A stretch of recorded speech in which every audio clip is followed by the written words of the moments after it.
Good morning, legends. It's time for the round one cash cow Bible. So we've obviously got a split TLT here, this one and then next week as well. We will find out a little bit more information on these types of players next week. And if anything changes from what I say today, based on those team lists and maybe our teams as well, then I'm going to do another one. But it should be a little bit shorter next week, just because I've said everything that needs to be said for most of them here, unless something changes. So I'm going to kick it off with the hooking cash cow section, guys. And Danny Levi at 286. It's hilarious that we're talking about Danny as a potential option, but he definitely could be. So if you don't go for Brandon Smith there, and things don't work out great with the Eels side of things, then potentially some people will go for Levi as a cheap secondary hooker to have some cover for a Harry Grant, for a Robson, for a Jeremy Marshall-King, for a Damien Cook, these types of guys, right? So the reason being that when he starts, he seems to be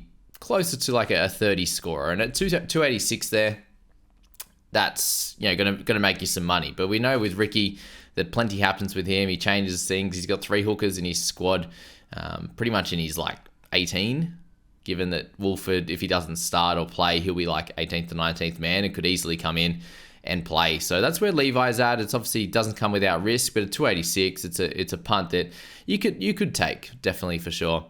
Connor Malisen, guys, at 250k, he is a tackle body. He had 43 tackles in a bit over half a footy the other day, which is very, very impressive. And if Little doesn't return for multiple weeks with that hamstring injury, let's just say it's 3 weeks, it's extended, and they say, he's actually, it's a bit worse than they thought. He's trying to be back for round one, but if anything happened and it was a bit longer, then he could be an option just because of the fact that he's 250k.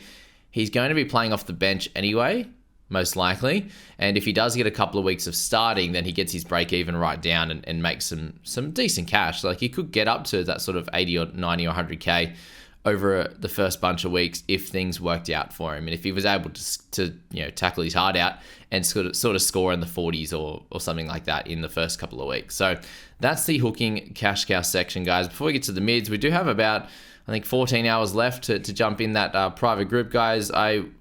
Everything based on my team and finding out exactly what I'm going to be doing each week as well in the last minutes. I'm going to reveal sort of most of it, but nothing will be locked in. So learning about all that as well, getting that one-to-one help, obviously before this round one, in between, over the weekend, all that kind of stuff is going to be reserved just for the private group team, guys. Otherwise, they'll be absolutely smashed with individual questions, and I absolutely thank all of you for that. But at the moment, it is getting a little bit too much to reply to everyone, so that's where the benefit is in that private group as well. So all the details are in the description, guys, or DM me for that. The mid cash count. So Sam Hughes, he's ranked number 1 for me, guys. So this is my rankings as to how I would look to purchase these guys, so you can get a little idea of the potential guys that might be in my squad as well, or how that's going to fit in mine. But Sam Hughes, likely over 30 minutes. It means 100k plus. Just lock and load with Sammy on that one. Tommy McKaylee at 261. He's a very interesting fellow, given that the Cows need him, right? He was their best forward on the weekend. And yes, there was a trial, but these things speak volumes for sure. But when people say that, it's just a trial, but why aren't the really good players doing something in the trial, and why are they getting bashed in the trial when McKaylee wasn't, and he was getting offloads with ease and all this kind of stuff? Like, that's something that you need to note as well, that you can say it's just a trial, but these are insights into especially in the middle, like it's physicality and it's effort and it's that kind of stuff, which you could say that in a trial that effort is there a little bit less potentially, but I don't think you really want those types of guys in your squad if they aren't going to be putting in some effort, when that is a trial to see how you guys are going to play in round one. And it's usually a recipe for disaster in the first bunch of rounds if you haven't if you're not training to optimal and giving your best in the trials and stuff. So that kind of, I just wanted to bring up that point. I just I've playing sport through my life with cricket and all that sort of stuff. Like, the trials are, if you're not going well in the trials, it does follow over into round one. Like, if you didn't score any runs in that trial, or you did, you get some confidence, or you lack some confidence. It's as simple as that. Or if you're bowling crap, that's it. That's how it all works out. So McKaylee, unlikely to be huge minutes. I think 30 max, but if he can get 30, I think he's going to be awesome. He has some decent scores for the Tigers. I think it's a risk worth taking if you needed someone at that price, for sure. It is obviously a secondary mid cheapie though. And if you're looking at any others down this list, then how many do you want? Probably 2 max. Seyfarth at 359, guys. If he is at 13, he does have good value. It's obviously another 100k extra on top of that. You do need to wait. I do think you need to wait. Missing round 1. If you're doing a looper and you're happy with him, taking him in your side, you're a little bit lighter in the mids, and you're like, well, I can use him as a looper or whatever it is in that round 1, and then have him from round 2, and hopefully he can score well. That's awesome. Otherwise, I think you can easily hold off and just see how he plays in the first couple of games. And if it looks like that spot's his and Benji's liking what he's seeing and he's scoring pretty well, then and he's got a lower break even. By that point, you can get him in your side. Spencer Lenu, guys, starting round 1. That's going to be helpful for him, I think, a little bit. Surely he doesn't play 33 minutes starting. I suppose off the bench, it's a little bit easier to see that happening. If he's starting, you expect maybe 20 minutes max, I think, for him in that starting section. And then maybe sort of 15 to 20 in the second one. And if he's playing close to 40, I think he's got some value on that. But again, how many games is he going to be playing near 40 minutes? So he's not a terrible option, but at 395, I think he can do a little bit better than Spencer with the minutes that he's going to provide, and the PPM that he showed last year wasn't very good, to be honest there. Fletcher Baker at 360, he's a fine option. I've got him in there as 5. We would have had him a little bit higher early on in the preseason, so he drops down a little bit. I'm not expecting the world out of him in the first 3 rounds, so I think with that you can hold off. And if it looks like he's going to be the 40-minute guy, we know that he can be close to a point a minute, and 40 at 360 is going to be nice. So you could at least look 1 round and see how that goes, because 360, if you get that wrong, it is a bit frustrating. 260, if you get it wrong, it's less frustrating, that's for sure. Liam Henry, guys, 320. Again, a bit more priced up, which is a little bit frustrating, and why he moves down the list. But he does need 30 minutes as well. He could take Lenu's spot that he's left out at the Panthers. And the big thing with Henry there was that World Club Challenge. He only played 16 minutes, and it looked like Eisenhuth was getting the bigger minutes there, that 30 or close to it, which is what Lenu was playing. And if that's the case, and Henry we can't select from the start, if he was getting 30 straight up, that would have been great. But it looks like that's not going to be the case at this point. And that's fine. We'll look at him later, because he has ridiculous base stats. His New South Wales Cup stats are nearest, I think it's a 62 average. So definitely one for the Black Book. Xavier Wilson, guys, looks like he's not going to be named in the end. I think he's going to be pushed out by Marty Tapau. So with him at 263, the edge duel, I think we just wait and see with him. If there are injuries, he will be the next cab off the rank, and 25 to 30, 35 minutes would be hectic and would do a great job for your side. So Xavier, keep him on the back burner. Atta Mariota at 282.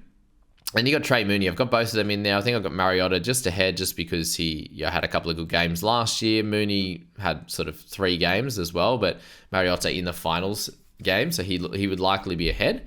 We obviously had to watch the trials, which I had there from previous notes, that really it's going to be the question mark now of Smithies has come in. Does Hosking get a bench spot? Likely.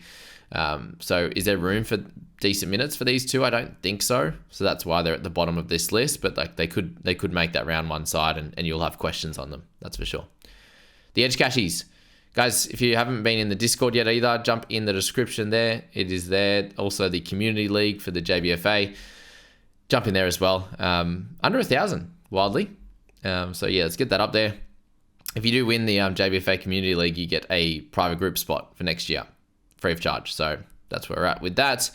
Edge Cashies, Piakura, 399. He's a must-have if starting. Very, very clear at that.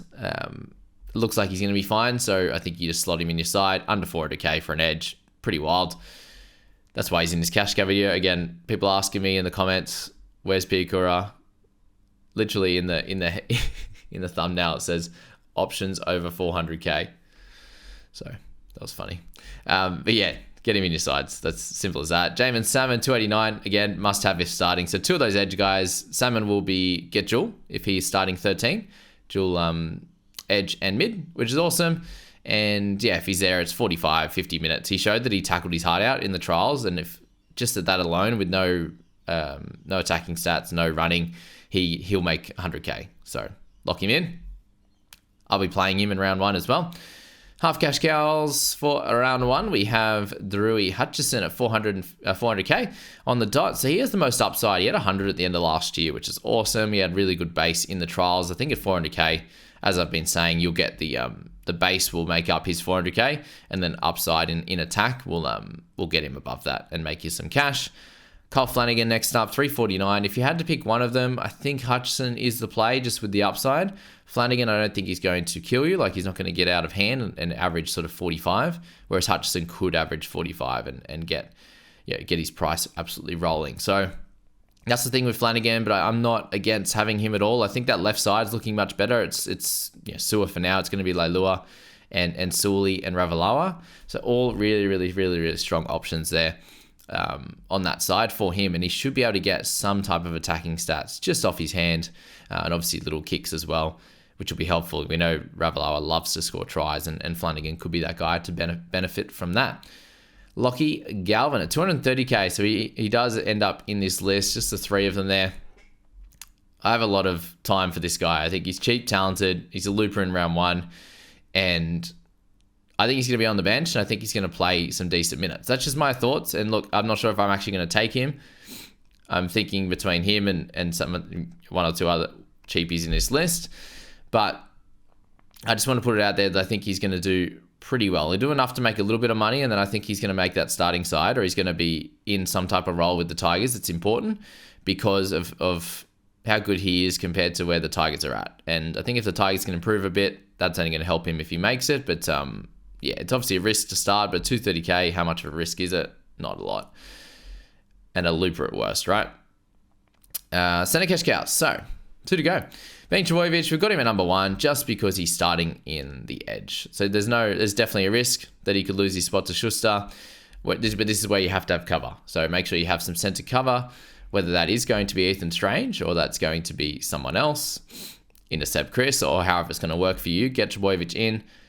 If you push against him and he hits 50 first round with a try, you're just going to be kicking yourself. So just get him in your side. Seb Chris, 395. Not playing round 1. He's definitely got consistency, especially at center. I think we like him there better. If he's playing at 1, it's not the worst in the world. He'll probably stick at his price. But again, someone that's dual position that can cover both positions. Raiders don't look to be terrible. He should be solid. I think it's a good way not to overload in price as well, down below. So I'm definitely contemplating Chris as a potential option there for sure. And I think a lot of people are as well. And so that's why I've got him at number 2. Ethan Strange is at number 3 just because he doesn't have the clear spot right now.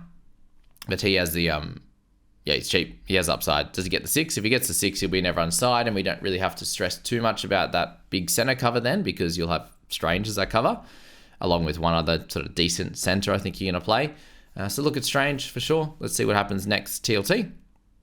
Sean Russell, 381. I've got him in next just because I think that he definitely looked better. He has the dual position as well. He's a little bit more expensive and he's not the best scorer in previous, but he did look improved. And I think that he can get to maybe a 450 fairly comfortably just in some base, and then the odd game you'll score a try. That's where I'm thinking with Shawnee. It's a really nice right side, but it's going to be hard for him to get a lot of ball with Cartwright and Penasini. Again, that's a worry, but at 381, yeah, he can do much worse than selecting him, I think. Just a bit cheaper than that of Chris. Plays round 1. That's probably the only real differences. Rocco Berry, had to put him in there. 396. He's in number 5. I had to get him ahead of Arthur's just because of Arthur's ability to rack up points in fantasy. So Berry comes in. He's an improving player. Really good team. It's a little bit gross. It feels weird. If it was like 300, yeah, I'd be half interested. But like he had run a really good line on the weekend, and that's kind of got him on a few people's radars. But that's probably it with Rocco at that one. 396, a bit of an awkward one. Just the Arthurs. The dual position's cool. I think going to the right-hand side likely is better for him.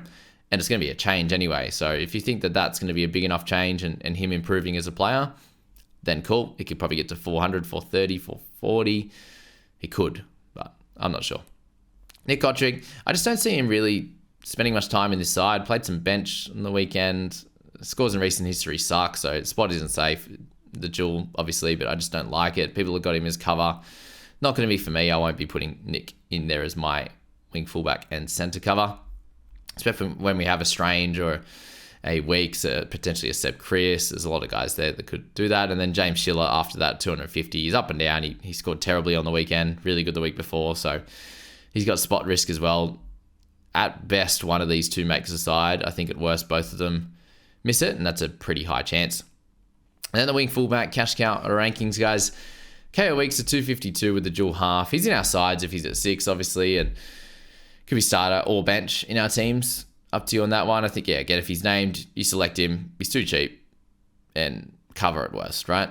Keanu Keeney, his chance to get 3 weeks. He's not an absolute slam dunk. I'm still definitely interested in him. I'm not sure that we actually get Kane Bradley at 250k, but he would be a cool one to have.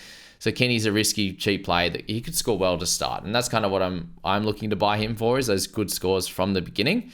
And hopefully we can get a few weeks on that and see what happens. And if we find out a little bit more information closer, or if that doesn't work out again, you could just trade him in sort of you think he'd make sort of 15 or 20k if he gets 30 or 40 in the first round. At worst, if he's gone in sort of round 4, then he's probably 330k and we can switch him fairly comfortably. If we get more news in that round 2, then we could trade him to a fallen cash cow or something like that. There's options with it. It's not great. It's a little bit gross, but not too bad. Kane Bradley, 250. I just don't trust if he's actually going to get this spot, but I think he's going to be in a pretty good space, obviously, if he gets that edge spot, and everyone will have him has their cover, right? And I'll probably go him personally over Keeney. But unfortunately, I'm not sure how that's going to play out at this point, and we won't find out until next week. So keep fluid, keep ready to move. Tainted Piggy, 388, guys. How long can he keep the spot is the question. Is it only a couple of weeks? He should score pretty well, but he's over 100k more expensive than Keeney, in a similar boat, obviously playing round 2, though, if Chance isn't back.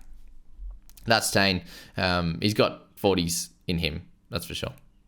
Bostock, I've got next, guys. Number 5 in an improving team. He's a winger that is improving also, so that's good. 314. I don't see him being priced under that after the first couple of weeks, so definitely someone you can take. The buy in round 3 is a little bit annoying, but he could be that one Dolphins looper that you need, that you might not have as well. And then Jacob Gagai at 230. I think he's super risky, guys. I'm not sure if he keeps the spot, and does he even score well? They're all big question marks for your sides, that's for sure.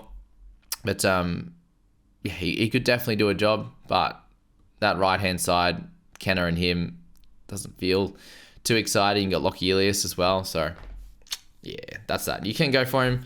Not going to push you away from it, but I'm not going to steer you into him. Richie Kenner, guys, 322. He doesn't have a great history of making a lot of money, and there's a reason why he's priced at this point. It's because he's sort of a 20s guy. He could get you some 30s. Like, he's had some decent games in the past, for sure, but he can't do it consistently. Does he lose his spot in round 3, or is it his mate, Jacob Gagai? All potentials, and I won't be touching Kenner. I don't think a 322. You could. Xavier Savage, 350. Looks good on the wing, to be honest with you. Obviously, loved him at fullback. He looked great there, but he does look good on the wing as well.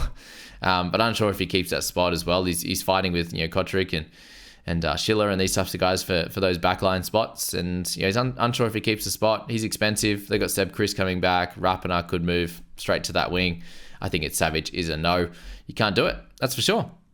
So that's the Cash Cow Bible for round 1, guys. As I said, we'll update on all the guys that play next week. We'll give it a little quick update on them next week. And it's very strange to split TLT, but we won't double up the information too much. And but just a big thank you for this preseason, guys. It's been absolutely incredible.